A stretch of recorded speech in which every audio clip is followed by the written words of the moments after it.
చాలా ఎక్కువగా ఉంది. జాగ్రత్తగా చూస్తూ ఉండండి. ఉద్రేక పడకుండా చూస్తూ ఉండండి. ఈ మాత్రలు తీసుకొచ్చి రోజుకు 3 చొప్పున వాడుతూ ఉండండి. జాగ్రత్త.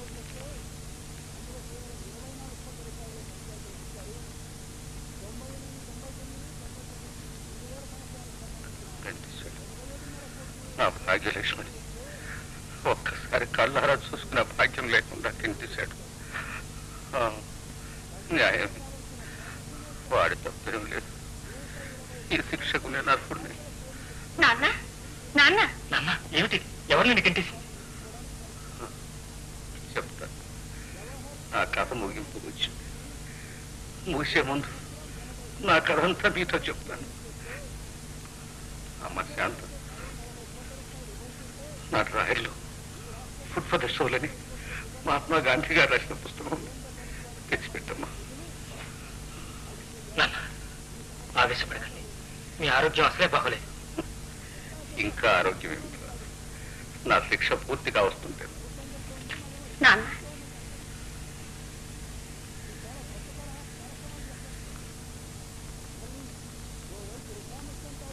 ఆ ఫోటో ఎవరిదా నాన్న? ఈవిడేరా నా మొదటి భార్య పార్వతి, ప్రకాష్ తల్లి. అంటే ప్రకాష్ మీ అన్నయ్యరా? నువ్వు అనేది ఏమిటి నాన్న? నాకేం అర్థం కావట్లేదే. వివరంగా చెప్తాను విను. 25 ఏళ్ల క్రితం పార్వతిని నేను అగ్నిసాక్షిగా వివాహం ఆడాను. అకస్మాత్తుగా ఆమె కళ్ళకి ఏదో జబ్బు చేసి రాను రాను దృష్టి క్షీణించడం మొదలుపెట్టింది. ఆమెను డాక్టర్ దగ్గరికి తీసుకెళ్ళాను. పుట్టుకతోనే వచ్చిన ఏదో లోపం వల్ల ఆమె కళ్ళు పోతాయని, పోతే తిరిగి రావని, ఆ విషయం ఆమె తల్లిదండ్రులకు ఏనాడో చెప్పానని డాక్టర్ నాతో చెప్పాడు. నా గుండెల్లో కతుక్కుమంది. నిజం దాచి నన్ను మోసం చేసి పార్వతిని నాకు అంటగట్టారని బాధపడ్డాను. నేను ఊళ్ళో లేను. తొందరపడి మా నాన్న పార్వతిని వాళ్ళ పుట్టింటికి తీసుకెళ్లి వదిలేశాడు. మళ్ళీ మా గడప దొక్కదని గట్టిగా చెప్పాడు. పార్వతి అప్పుడు గర్భవతి. నేను ఊరి నుంచి తిరిగి వచ్చిన తర్వాత విషయం తెలుసుకున్నాను. పార్వతిని మళ్ళీ తీసుకురావాలని వాళ్ళ ఊరు వెళ్ళాను. కానీ అప్పటికే వాళ్ళ ఊరు వదిలి ఎక్కడికో వెళ్ళిపోయారు. ఎన్నో చోట్ల వెతికాను. పార్వతి జాడే తెలియలేదు. ఏ నుయ్యో గొయ్యో చూసుకుంటుందనుకున్నాను. ఆ పుణ్యవతికి జరిగిన అన్యాయానికి జీవితమంతా లోలోను కుమిలిపోయాను. ప్రతిరోజు నా దగ్గర చదువుకోవడానికి వచ్చేది. నా కుమారుడైన సంగతి నాకు తెలియదు. తెలిసిన తర్వాత అతను నన్ను దగ్గరికే రానివ్వలేదు. నా పార్వతిని నన్ను చూసుకోనివ్వలేదు. వాళ్ళిద్దరూ బ్రతికే ఉన్నారు, క్షేమంగా ఉన్నారు. నాకంతే చాలు. నేను శాశ్వతంగా కన్ను మూసే లోపల 2 కోరికలు. పార్వతికి నరక్షమాపణలు చెప్పుకోవడం, నా పెద్ద కొడుకు ప్రకాశం ఒక్కసారి గాఢంగా కౌలించుకోవడం. ఈ 2 కోరికలు నెరవేరితే తృప్తిగా కన్ను మూస్తాను. నెరవేర్తానన్న. నీ కోరికలు తప్పకుండా నెరవేర్తాయి.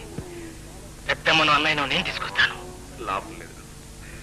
ప్రకాష్ నన్ను క్షమించడు. నేను తీసుకొస్తానా? శాంత, నాన్నగారిని జాగ్రత్త చూస్తాను. నేను ఎప్పుడే వస్తాను. ఇన్నాళ్ళు కడుపులో ఎంత బాధ దాచుకున్నావు. దాచుకోక ఏం చేయకుంటావు అమ్మా? నీ అమ్మ శాంత, నువ్వు ఇలా అంటావని నాకు తెలిసే. ఈ ఇల్లు ఎవరితో తెలుసా? నీదేనమ్మా. అవునమ్మా. మీ నాన్న పోతూ పోతూ నీతో పాటు 50,000 రొక్కం కూడా ఇచ్చిపోయాడు. ఆ డబ్బుతోటి ఇల్లు కొన్నారమ్మా. ఇంటి ప్రతి నెల నీ పేర బ్యాంక్ లో వేస్తున్నాను. అది ఇప్పటికీ 60,000 అయింది తల్లి. నువ్వు బ్యాంక్ లో పెట్టుకొని నీ చాలని జీతంతో ఇన్నాళ్ళు ఇన్ని అవస్థలు ఎందుకు పడ్డావు నాన్న? చేసిన పాపం చాలు రాము. ఆడపిల్ల డబ్బు. ఎవరు మీరు? నీ పేరు ప్రకాష్ కదా? ఎవరండి మీరు? ప్రొఫెసర్ కృష్ణారావు గారు అబ్బాయి, నీ తమ్ముడు. అయితే ఇక్కడికి ఎందుకు వచ్చారు? నిన్ను అమ్మను తీసుకెళ్ళడానికి. ఎక్కడికి? మన ఇంటికి. అమ్మ కొంట్లో బాగలేదు, రావటానికి వీల్లేదు. అమ్మ కొంట్లో బాగలేదు. అవును, అయితే తప్పకుండా చూడండి. చూడటానికి వీల్లేదు. చూడాలి. మీకే చెప్పింది. తప్పకుండా చూడాలి. ప్రకాష్, ప్రకాష్, ఎవరు నాయన? అమ్మా, ఎవరు? ఈ చిన్న కొడుకు ప్రొఫెసర్ కృష్ణారావు గారు అబ్బాయి. నాన్నగారు నన్ను ఇక్కడ పంపించారమ్మా. అమ్మా, నీకు జరిగిన అన్యాయానికి క్షమాపణ వేడుకొని నేను ఇంటికి తీసుకెళ్ళాలని వచ్చానమ్మా. మీ నాన్నగారు కూడా ఉన్నారా బాబు? అలా సరే ఎలా ఉంటారమ్మా? 20,000 కంటే కన్నీరు అడిగితే ఆ ఇల్లు ఏం బాగుపడుతుందమ్మా? బాబు, నాన్నగారు ఏమన్నారు? ఈ పుట్టిదాన్ని కరుణించారా? నన్ను క్షమించారా? క్షమించవలసింది ఆయన కాదమ్మా, నువ్వు. నిన్ను చూడాలని నాన్నగారు ఎంతో తాతలాడారట. అన్నయ్యను కూడా ప్రతిమలాడారట. కానీ అవేమీ వినిపించుకోకుండా అన్నయ్య నాన్నగారిని బయటకు గెంటి వేశారట.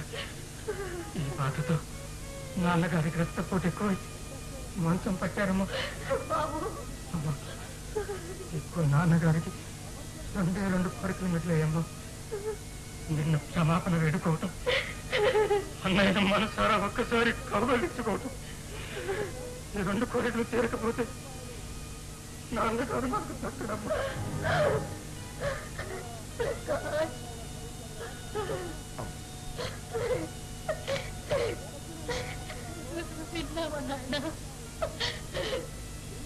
నేను నమ్మాను, ఈ ప్రపంచంలో నాకు తల్లి ఒక్కటే. ఆమె తృప్తి నా తృప్తి, ఆమె ఆనందమే నా ఆనందం. నువ్వు నీ దేవుడి దగ్గరికి వెళ్తానంటే నేను కాదంటానా?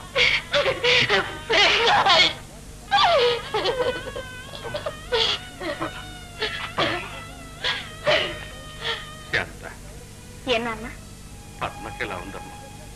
తలుపులు వేసుకుని లోపల పడుకున్నది. పిలవమంటారా? వద్దమ్మా, నన్ను దగ్గర కూర్చో. శేఖర్ ఇంకా రాలేదా? ఈ ఆఖరి గడియల్లో వాడు కూడా నా దగ్గర లేకుండా పోయాడు.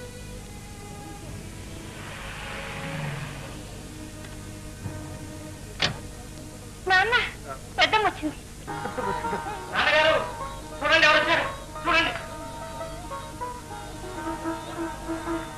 పార్వతి, స్వామి, పార్వతి, స్వామి, పార్వతి, స్వామి, పార్వతి. స్వామి, స్వామి, కాలం ఎందుకు పార్వతి? నేను పార్వతి, స్వామి. నేను నీ కాళ్ళు పట్టుకోవాలి పార్వతి. అయ్యో, అంత మాట అనకండి. నేనంత పాపిని కాదు. నాయన ప్రకాష్, ఇప్పటికైనా నన్ను క్షమించగలవా? ప్రకాష్, ప్రకాష్,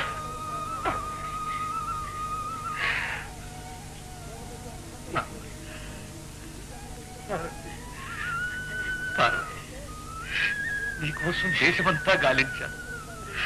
నా జీవితం అంతా నేను తలుచుకుని కుమిలిపోయాను పార్వతి, కుమిలిపోయాను. శేఖర్ అంతా చెప్పాడు. పోనివ్వండి, ఇదంతా నా పూర్వజన్మ దుష్కృతం. ఈ జన్మలో ఇలా శిక్ష విధించాడు భగవంతుడు. మళ్ళీ నా తపస్సు ఫలించి మీ పాదాల దగ్గరికి పంపించాడు. ఏమండి, నా చెల్లెలు ఎక్కడా? ఇదిగో మా అమ్మ.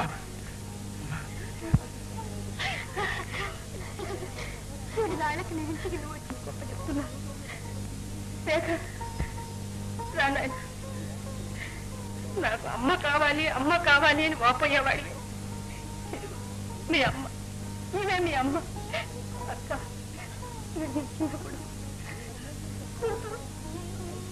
నేను వెళ్ళిపోయింది. బాధపడిపోతుంది.